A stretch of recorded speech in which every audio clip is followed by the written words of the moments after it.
नमस्कार. मी पल्लवी देशपांडे. ऐकूयात पद्मा गोळे यांचे शब्द.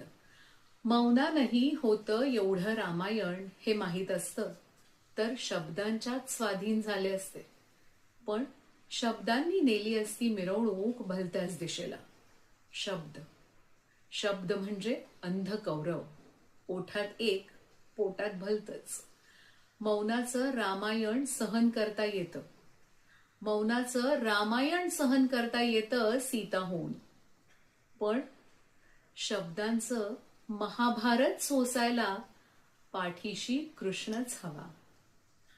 यासारख्या अनेक आपल्या आठवणीतल्या मनातल्या कवितांनी, त्या कवितांमधल्या शब्दांनी, भावनांनी माझ्या मनाला कायमच भुरळ घातली. आज सकाळी सहजच मनात आलं की नवरात्रोत्सवाचे हे 9 दिवस मला आवडलेली एक कविता, एखादा मला आवडलेला लेख किंवा माझ्या मनाला भावलेला एखादा उत्तम विचार मी वाचावा आणि तुमच्यापर्यंत पोहोचवण्याचा एक छोटासा प्रयत्न करावा. त्यासाठी पुढचे हे 9 दिवस मी एक सिरीज करायचा प्रयत्न करते. त्या सिरीज मधली पहिली कविता माझी आवडती कवयित्री संजीवनी बोकील यांची. कवितेचं नाव आहे तुझी तू रहा.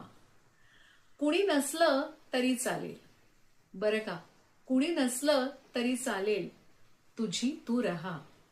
फक्त तुझ्याच डोळ्यांनी तुझे जग पहा. कुणी नसलं तरी चालेल, तुझी तू रहा. हस जेव्हा ओठ हसतील, रड जेव्हा डोळे रडतील. हसण्यावर अश्रूंवर तुझी सत्ता ठेवून रहा. कुणी नसलं तरी चालेल, तुझी तू रहा. काटे जरी बोटी रुततील, फुफाट्यात पावले जळतील, फक्त तुला आवडलेलीच फुले वेचीत रहा. कुणी नसलं तरी चालेल, तुझी तू रहा. मुसळधार सरी येतील, तुझा अंगार विझवू बघतील, विझणाऱ्या ठिणगीवर फुंकर घालीत रहा. कुणी नसलं तरी चालेल, तुझी तू रहा. उसने मुकुट कुणी घालतील, जरी अंगरखे पेहरून सजतील. उसने मुकुट कुणी घालतील, जरी अंगरखे पेहरून सजतील. तुझ्या सुती वस्त्राचा अभिमान तू वहा. कुणी नसलं तरी चालेल, तुझी तू रहा. मग मग कुठेतरी कमळं फुलतील, मग कुठेतरी कमळे फुलतील, सुगंध घेऊन वारे येतील. तुझ्या मोकळ्या गळ्यातले